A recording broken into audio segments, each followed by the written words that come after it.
Hello everyone, thank you for joining me again. Today, going to be going over a abdominal routine. That's all we did today, just abs. So in this training block, we get a lot of latitude to do whatever we want to do as far as volume or intensifying or paying particular attention to any particular body group. So in this particular training block, we're trying to train every muscle twice a week, but most times it's like once a week, but we overlap them with other exercises. So abs is one of these things that get hit like hardcore movements with the deadlifts, the Romanian deadlifts, the squats, and all of that. But I have to say, abdominals have to be trained intensely. You have to give them focus if you really want them to show. Of course, they're revealed with low body fat and in the kitchen and all these, things that people have come up with, these little sayings, abs are made in the kitchen. They're not made in the kitchen. They're revealed in the kitchen. When you go low body fat, obviously your muscularity is going to show a lot more. That being said, the abdominal muscles are a highly attractive and visual body part on any human being, man or woman. So if you really want to stand out, you should pay particular attention to your abdominal muscles. Now, within your normal training block, you can assign it like a minimalistic role. You can get by with like 6 sets a week. So you can do, like a couple of sets every time you go to the gym. Like, you warm up, you do your cardio, and then you do a couple of sets of crunches. And that'll get you by for maintenance. Now, if you really want them to pop, if you want them to show and have visible, to make them even, should I pull up my shirt? Not yet. Almost there. We're almost there. So it's exciting to reveal that. But if you really want them to show and even be visible underneath your clothes, because that's, if you have a tight shirt, you can see the abs. You have to blast them, okay?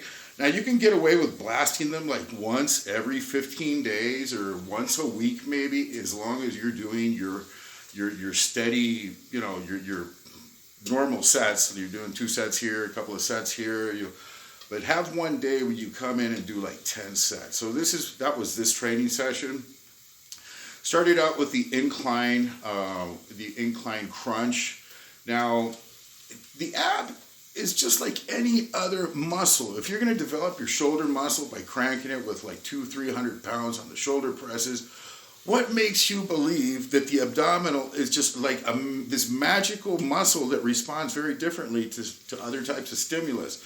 Give it 50 reps, and then you'll have some big abs or visible abs. Now, you apply some resistance to it. How do you apply resistance to it? Well, the easiest way is to get on an incline and put a little bit of weight on your neck, and you don't need much weight. You're not doing 200-300 pounds on your abs.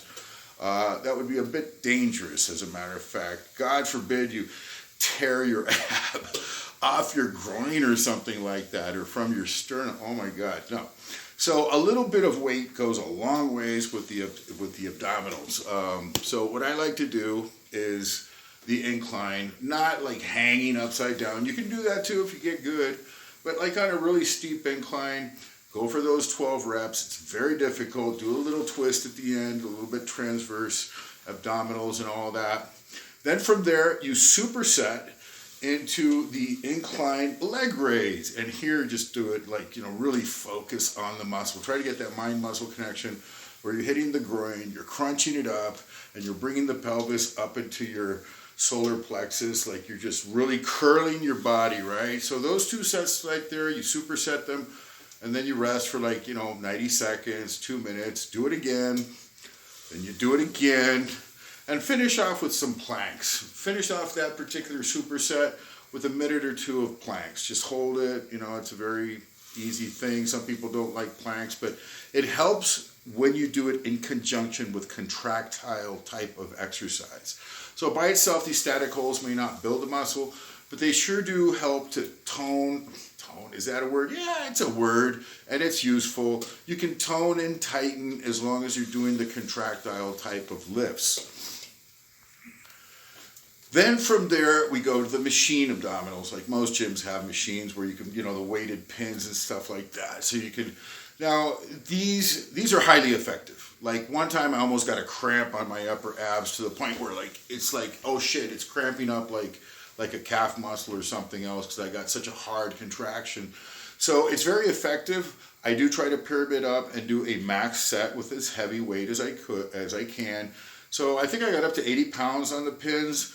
I usually train around 50 pounds, 60 pounds, because it's always about the mind-muscle connection. You know, you can really crunch and contract the muscle super hard with this thing here up here. It's called the brain.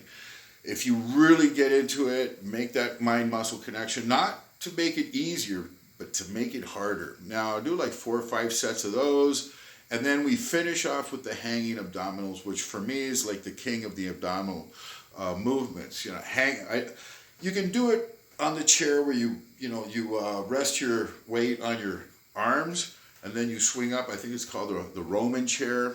I like to hang because you can do this anywhere, like in a park or something, and well, at the gym. You know, you just hang here and then you do the leg raises. Man, it works. It works. It puts a lot of stress on your lower, your lower abs. It does involve some of the hip flexors and the psoas muscles and other, even your quads have to contract a little bit. If you've never done it before and you do like 100 reps, you'll feel DOMs on your legs. But you can get those on lying leg raises also. So that's my giant set. I think we did 12 sets of those. The Incline Crunch, supersetted with the Incline Leg Raise, then do a transition with the plank, and then you go into the machines, crank the machines for 4 or 5 sets, really get those working, and then you finish off with the hanging abdominals. Do that, I'm sure, because it worked for me. Like in just one session, I saw a visible difference in the abdominals on the next day. Now, I have to state that I am on a calorie deficit. I'm training to get cut. I'm trying to lose as much body fat as I can while retaining my muscle. And so, of course, these abdominal changes will be more visible than those of you who are training for, for size and stuff like that. If you're eating a hypercaloric diet, unless you have very visible abs, it might not work the same. But if you're on a diet, you're getting cut and everything's being revealed, do one of these abdominal blasts like, once a week or maybe even once every 2 weeks. It will work. It'll push you forward with those abdominal muscles. Now, for competition, I've heard I'm not competing. I haven't competed yet, but I hear that everybody wants striated glutes. If you have your ass is totally peeled and you see the lines on your butt, that's what the judges really like. And you can't fool human nature. If you put 50 different photos of different poses of different people, the eye, and this is a scientific study, the eye gravitates towards the abdominal muscles and towards the middle part of the physique. Now, yes, the abs, the tie-in with the erectors and the glutes, if there's a ledge there, no fat and everything, it's also a very highly attractive view for the entire physique. But as far as visuality, the abs are always going to be king. Always. It's a sign of athleticism, of you being fit. It gives an image of strength. It gives an image of vitality, of being in shape. And so you can't fool that. If you really want to look the part, got to get the abs. So that's all I have to say about that today. Thank you for joining me. God bless everyone, and until next time.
got dinner, wanna say some.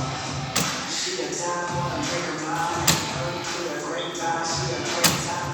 Yeah, it should be a night.